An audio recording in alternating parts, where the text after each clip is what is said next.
बहुत पुरानी कहानी है। आदिलाबाद नाम का एक शहर था जिसमें एक बहुत धनी व्यापारी रहता था। उसका दूर दूर के देशों से लेन देन था। उसके देश में बना अच्छा कपड़ा यहाँ से दूसरे देशों में भेजा जाता था और वहाँ से तरह तरह की चीजें लाकर यहाँ बेचता था। भगवान ने उसके काम को खूब बरकत दी। उसका कारोबार दिन पर दिन बढ़ता चला गया।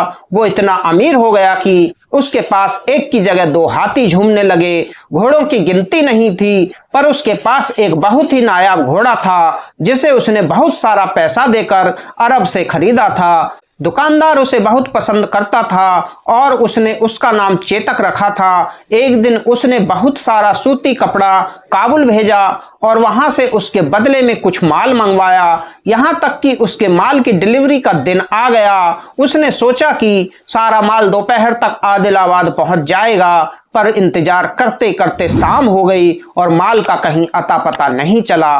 दुकानदार परेशान हो गया कि आखिर मामला क्या है और माल कहाँ रह गया। आखिर में उसने सोचा, चलो घोड़े पर बैठकर चलते हैं। ये सोचकर कि आगे चलकर देखता हूं कि रास्ते में कहीं माल आता हुआ मिल जाए।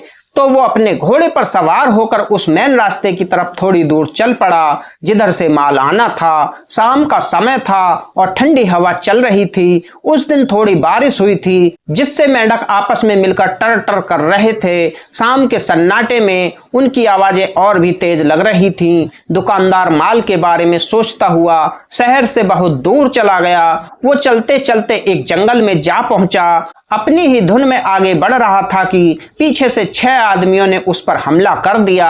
उसने उनके एक दो हमले रोके, पर जब उसने देखा कि वे 6 आदमी हैं और वो अकेला है तो उसने सोचा कि बेहतर होगा कि मैं इनसे बचकर भाग जाऊं। इसलिए उसने घोड़े को घर की ओर मोड़ दिया, परंतु डाकुओं के पास भी घोड़े थे।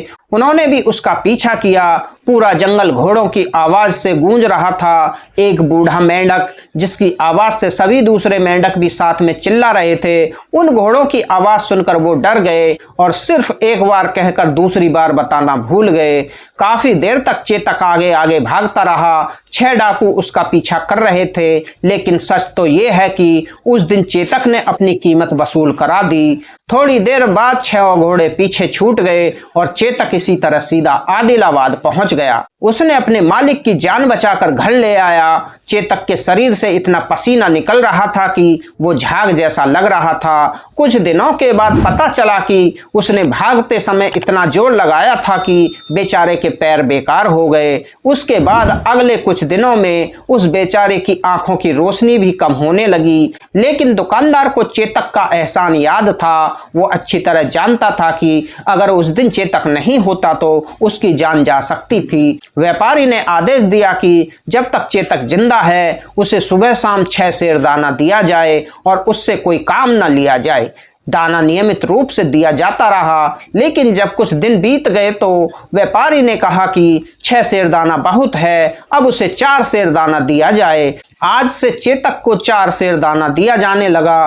कुछ दिन और बीते तो दुकानदार ने सोचा कि ये चेतक बेकार ही खड़ा रहता है, इसके लिए केवल 3 सेर दाना पर्याप्त है। इसलिए उसने आदेश दिया कि अब से चेतक को 3 सेर दाना ही खिलाया जाए। अब चेतक को 3 सेर दाना दिया जाने लगा। कुछ वर्ष और बीत गए। चेतक जवान था, इसलिए इतनी जल्दी कैसे मर सकता था। एक दिन व्यापारी ने कहा, इस चेतक को दाने की क्या आवश्यकता है, ये तो हमेशा ऐसे ही खड़ा रहता है। अब इसे केवल 1 सेर दाना ही दे दिया करो। तब से चेतक को 1 सेर दाना दिया जाने लगा। फिर कुछ समय और गुजर गया। चेतक बेचारा खाने की कमी की वजह से बहुत दुबला पतला हो गया।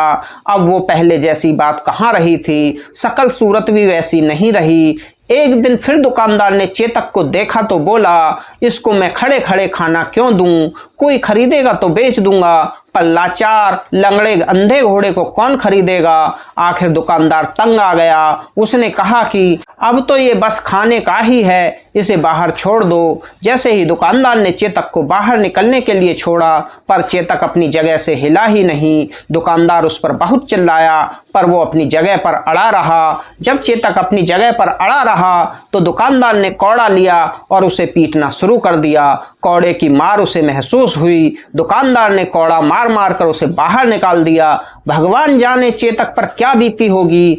चेतक दोपहर का निकला, शाम तक दरवाजे के सामने सिर झुकाए खड़ा रहा। जब रात हुई तो वही सड़क के किनारे बैठ गया। उस रात भारी बारिश हुई और ओले भी गिरे, लेकिन किसी ने उसे अंदर नहीं आने दिया। बेचारा वहीं उम्मीद लगाए खड़ा रहा। जब थक जाता तो बैठ जाता और बैठने के बाद खड़ा हो जाता। अगर उसे अंदर से हल्की सी भी आवाज सुनाई देती तो उसके कान खड़े हो जाते कि शायद कोई आए और दरवाजा खोलकर उसे अंदर ले जाए, लेकिन सभी बेहोश हो चुके थे। आखिर में जब सुबह हुई तो भूख के मारे बेचारे का बुरा हाल हो गया और सब्र शुक्र करके वहां से चल दिया।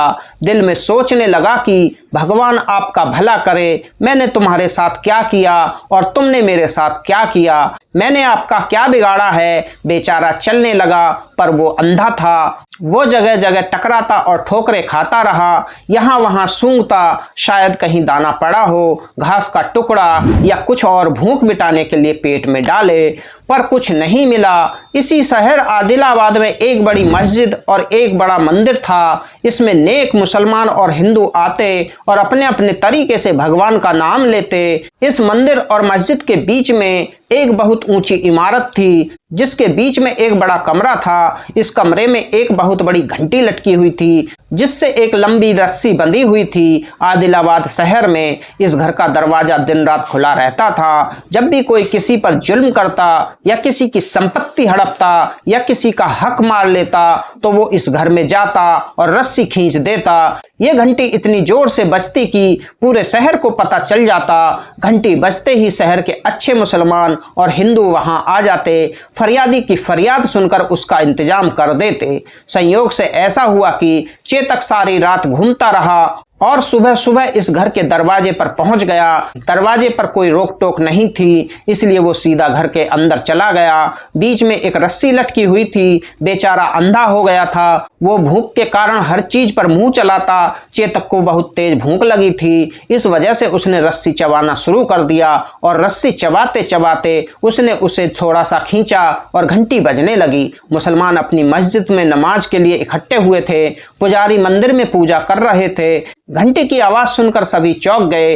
मुसलमान मस्जिद से बाहर आ गए और सभी हिंदू भी मंदिर से बाहर आ गए। सब के सब उस घर की तरफ दौड़े और उसके अंदर इकट्ठा हो गए। सभी ये देखकर हैरान हो गए कि घर के बीच में एक अंधा घोड़ा खड़ा था। लोगों ने पूछा कि ये अंधा घोड़ा किसका है। उन्हीं लोगों में से एक ने बताया कि ये उस व्यापारी का घोड़ा है जिसकी जान इसने बचाई थी। पूछने पर पता चला कि अब व्यापारी ने उसे घर से बाहर निकाल दिया है। लोगों ने व्यापारी को बुलाया। सभी अजीब स्थिति में थे। एक तरफ अंधा घोड़ा था, इसके जबान नहीं थी जो किसी से शिकायत करता। दूसरी तरफ व्यापारी खड़ा था, लेकिन सब जानते थे कि मामला क्या है। सबसे ज्यादा ये व्यापारी खुद जानता था। शर्म के मारे आंखें झुकाकर खड़ा रहा। फैसला करने वाले लोगों ने कहा कि तुमने अच्छा नहीं किया, इस घोड़े ने तुम्हारी जान बचाई और तुम्हारी जान बचाते बचाते ये अंधा और लंगड़ा हो गया। तुमने इसके साथ क्या किया? क्या किसी की नेकी का बदला इसी तरह मिलता है? तुम आदमी हो या जानवर? आदमी से अच्छा तो ये जानवर है। हमारे शहर में ऐसा नहीं होता। यहाँ सबको उसका हक मिलता है और एहसान का बदला एहसान से चुकाया जाता है। व्यापारी का चेहरा शर्म से लाल हो गया और आंखों से आंसू बह निकले। आगे बढ़ते हुए उसने चेतक के गले में हाथ डाला। उसका चेहरा चूमते हुए कहा, मेरी गलती माफ कर देना मेरे मोहसिन। ये कहकर वो चेतक को अपने साथ घर ले आया। फिर उसकी मौत तक उसके लिए हर तरह की सुख सुविधा का इंतजाम किया। दोस्तों, ये कहानी आपको कैसी लगी कमेंट करके जरूर बताएं। अगर आप हमारे चैनल पर पहली बार आए हैं तो हमारे चैनल को सब्सक्राइब जरूर करें और घंटे वाले बटन को ऑल पर सेट करें ताकि आगे आने वाली वीडियो का नोटिफिकेशन सबसे पहले आपको मिलता रहे। मिलते हैं दूसरी वीडियो में किसी नई कहानी के साथ। तब तक के लिए धन्यवाद।